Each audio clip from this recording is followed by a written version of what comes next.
G'day guys, welcome to the channel again. I know it's been a while since I posted. This is going to be one from my donga up on site, and the reason I'm posting the video today is one, because I've just hit 3,000 subscribers, so I'd just like to thank you all for supporting the channel and sticking around. I know that there has been a massive lull in my content being created, and that's just basically YouTube's had to be put on the back burner for real life scenarios. So the new house and jobs and stuff have been keeping me busy. So today is just going to be focused on my reliability recommendations for the 2.7 Discovery 3. As you know, I've had a fair bit of experience with them now, especially after my engine failed and I rebuilt a new one. So I just want to go through a couple of things that I see on forums and just general continuous faults that seem to be coming up throughout multiple people. So I'm not going to brush on this one, on the first one, too much, because I know that everyone sort of knows about it, and LI Time have done an awesome sort of breakdown on their on the oil pump. But it's honestly, you can't stress it enough. If you've got an old style oil pump, you're literally driving around in a ticking time bomb. So the easiest way to know is, obviously I'll put the photos up, new and old. New one has reinforcement around the timing belt tensioner, old one doesn't. If you don't have that reinforcement around that tensioner, I can't tell you if or when it's going to fail, but it's just a question of when. I would genuinely just replace it. If you've got this style oil pump, I recommend you just replace it straight away, put a new belt on, put a new oil pump on. It's ease of mind, you won't have to worry about it again. Unless you're unlucky like me, and when I bought my car 5 years ago, I got the timing belt done straight away through Land Rover. They told me it wasn't in the serial number failure range. Turns out serial numbers mean jack shit, because I had the old style oil pump and it let go on me 5,000 k's before I was going to do it. I was going to do it after a trip. I already had the parts in my garage, so it really hurt my feelings. I don't want that to happen to you guys. Number one, oil pump. Don't mess around with that. Don't be an idiot. Don't be a hero. Change the shit. Number two, coolant crossover. So this is what everyone seems to mistake for a thermostat in the center of your of your engine. So this isn't a thermostat. Your thermostat is located underneath your engine, in between the radiator and the engine, and it's a white creamy color with about 10 hoses going to it. That's your thermostat. The thing on top of your engine in between your V's is a coolant crossover to distribute coolant evenly across your two heads. If you've got a plastic one, then I recommend changing these every 5 years. If you've just bought a Land Rover that's secondhand, I recommend that's something that you do straight away. It's only a $80 to $120 part, and $25 worth of coolant. But that is something which is I consider a very weak point in these engines, and my dad has been a victim of it, letting go when we were on the beach. And I also come across the Discovery 4 owner, because the Discovery 4 with the 3 litre also has the same coolant crossover in it. That was starting to let go, and it let go on the way home. So I did stipulate to him that he should probably get the parts sent up, and he'd change them before he drove home. He didn't, and that ended up costing him his engine. So yeah, he's a good bloke too. I've forgotten his name, Rowan. And anyway, if you're watching this, I hope your engine's still going good. We've got an alloy version, which is around $750, so it's not for everyone. If you're not going to go the alloy version, then just replace it every 5 years, or if you haven't done already and you've bought secondhand, buy the new part. Slap the new part on, keep the old one in your car, and then you've always got a backup. I actually keep a spare one in my car, not for me because I know I'm never going to have a drama, but in case I run into anyone, because I always had one on my shelf at home in case I run into anyone during my travels that have had this issue. I can just give them that part and help them get back on the road, because I don't want to see another incident where they lose an engine because they didn't have the part or they couldn't get one in regional areas. So that's number two, coolant crossover. Change it 5 years, or when you buy a second-hand Land Rover, do it straight away. Number three, Now this is one that I don't see spoken about much, but I've been a personal victim of this, as well as I'm starting to see a bit more of it popping up now, and it come up in a conversation in a few comments where people were saying they had the same thing. So I was driving to Esperance once and I seen a lot of white smoke coming out of my engine bay, no fault codes, until I took my foot off the throttle. Once I took my foot off the throttle, I got a fuel code come up, so I was like, shit, pulled over really fast, popped my bonnet. Basically my return line off my injectors popped off and was spraying diesel straight onto my exhaust. Now you see those photos of the Discovery 3s and 4s on fire on the side of the road. I'm pretty sure, I can't be 100% sure, but I'm pretty sure that that's going to be one of the #1 causes of engine fires. So this is a part which isn't in any maintenance schedule that I can see. It also isn't something that's just discussed very often to be replaced.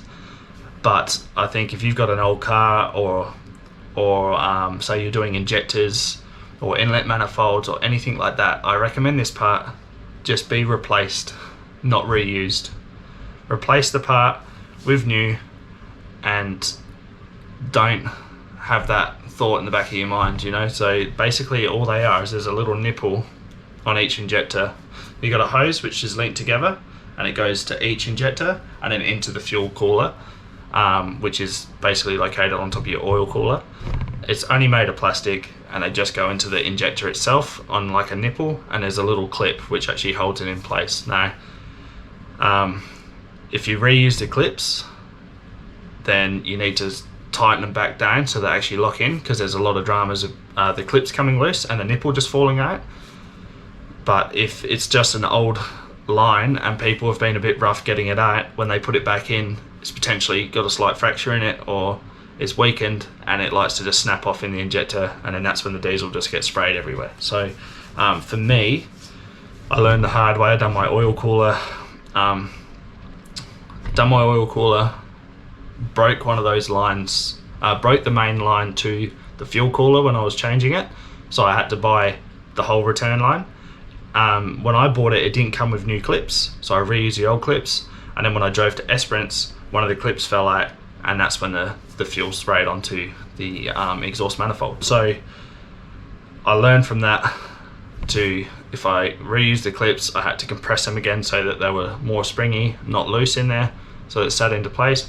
But long story short, they're pretty cheap to buy, so just buy new ones. That's probably, out of all the faults I've had, obviously the most scariest, because if you're too late, your car's gone. There's nothing you can do about it. That's number 3. So that's your fuel return lines from your injector. They're about $360 to $370 Australian, and if you pay someone to do that job, it is a little bit fiddly. So I'd be sort of saying budget for 2 hours.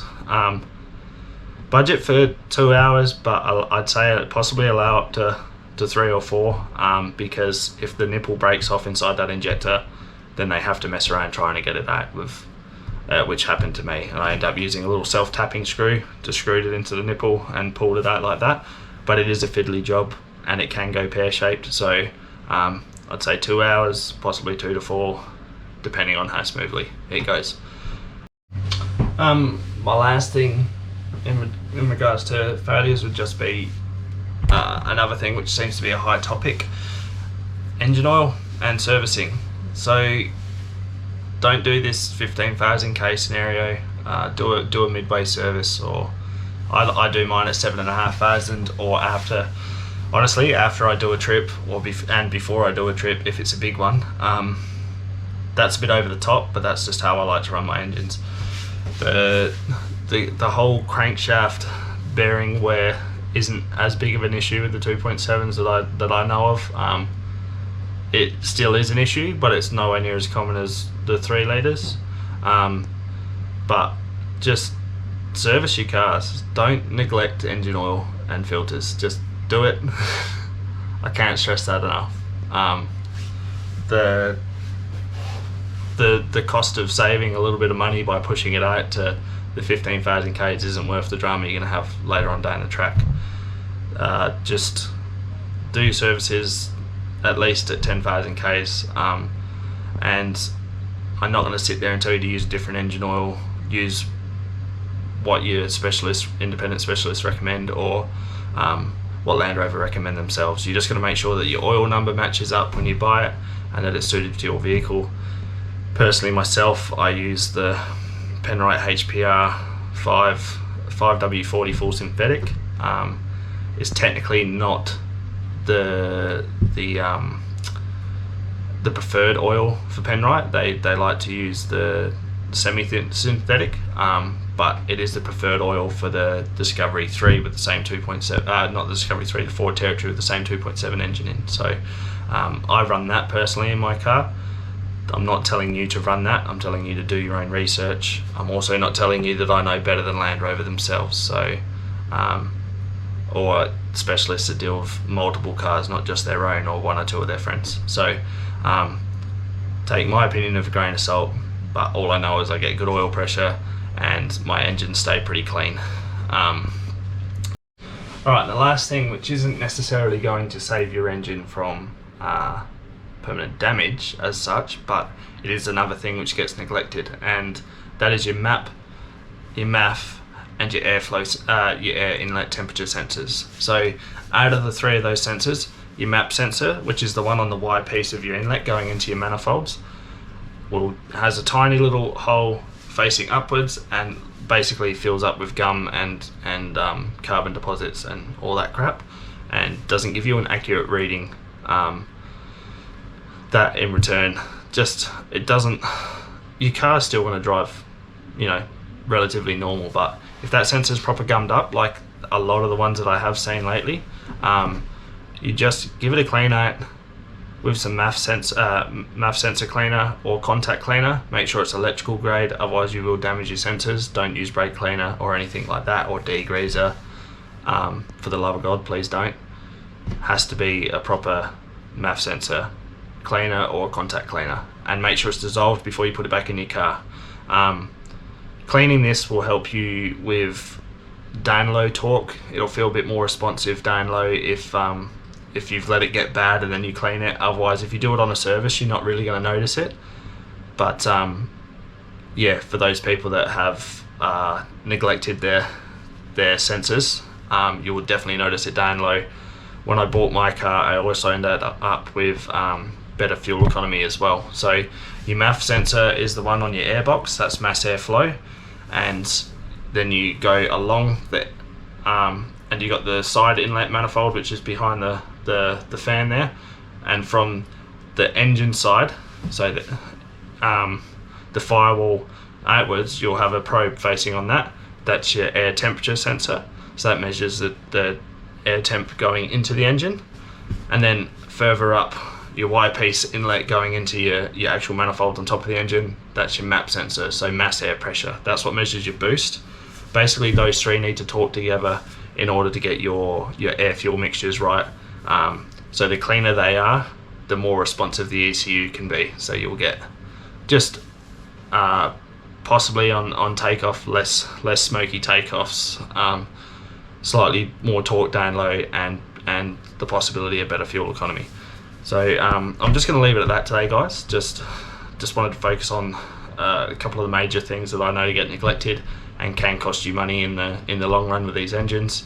I hope this helps people, and stay tuned, because I've been sinking my teeth into my little project car, the Next Trail, that currently only owes me $400, and I've got it running sweet, but I've invested about 30 hours into cleaning it and all that stuff. So there's no sacrifice really. You either sacrifice money or you sacrifice time.